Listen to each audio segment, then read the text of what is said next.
Ernakulam Maharajas hostel കോമ്പൗണ്ടിൽ ഒരു മരത്തിലാണ് പെരുമ്പാമ്പ് ഇപ്പോൾ നിൽക്കുന്നത്. നല്ല നല്ല നല്ല ഒത്തിരി പെരുമ്പാമ്പാണത്.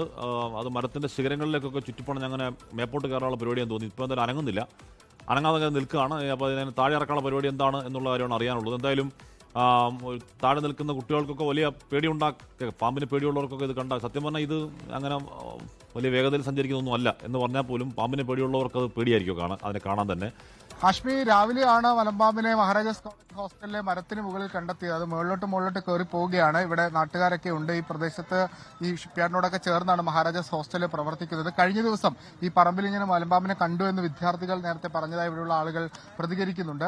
ഇപ്പോൾ ഇത് ഫയർഫോഴ്സിനെയൊക്കെ വിവരം അറിയിച്ചിട്ടുണ്ട്. പക്ഷേ ഇത് ഉയരത്തിലുള്ള ശിഖരത്തിനായതിനാൽ ഇതിനകത്തെ പിടികൂടുക എന്നുള്ളത് ഒരു പ്രതിസന്ധിയാണ്. സ്നേക്ക് റെസ്ക്യൂർ അടക്കമുള്ള ആളുകൾ ഇവിടെ എത്തിയിട്ടുണ്ട്. പക്ഷേ അത് താഴത്തെ കൊമ്പിലേക്ക് ഇറങ്ങിയാൽ മാത്രമാണ് ഇതിനെ പിടികൂടാനാകുക. ഏറ്റവും പ്രധാനപ്പെട്ടത് നഗരമധ്യത്തിലാണ് ഈ മലമ്പാമ്പിന്റെ ശല്യം ഇങ്ങനെ വർദ്ധിച്ചു വരുന്നതെന്നുള്ളതാണ്. നേരത്തെ എടപ്പള്ളി ജംഗ്ഷനിലടക്കം മലമ്പാമ്പിനെ കാണുന്ന സാഹചര്യം ഉണ്ടായി. അങ്ങനെ മലമ്പാമ്പുകൾ നഗരപ്രദേശത്തേക്ക് എത്തുന്നു എന്നുള്ളതാണ് ഇതിന്റെ ഒരു വസ്തുതാപരമായ പ്രശ്നം. ഈ ആളുകളൊക്കെ ഇവിടെ തടിച്ചുകൂടിയിട്ടുണ്ട്. ഈ മലമ്പാമ്പിനെ കാണുന്ന ഒരു കൗതുകമൊക്കെ അവർക്കുണ്ടെങ്കിൽ പോലും അതിനപ്പുറത്തേക്ക് എന്തുകൊണ്ടാണ് ഇത് നഗരപ്രദേശത്തേക്ക് ഇങ്ങനെ വ്യാപകമായി എത്തുന്നത് എന്നൊരു വിഷയം അവിടെ നിലനിൽക്കുന്നുണ്ട്. ഇതിനെ പിടികൂടാൻ വേണ്ടിയിട്ടുള്ള നടപടികൾ ഒരുപക്ഷെ ഉടൻ ആരംഭിക്കും എന്നാണ് ലഭ്യമാകുന്നത്. താഴേക്ക് ഇറങ്ങിയാൽ മാത്രമേ ആ നടപടികളൊക്കെ തുടങ്ങുകയുള്ളൂ എന്നാണ് നമുക്ക് മനസ്സിലാവുന്നത്.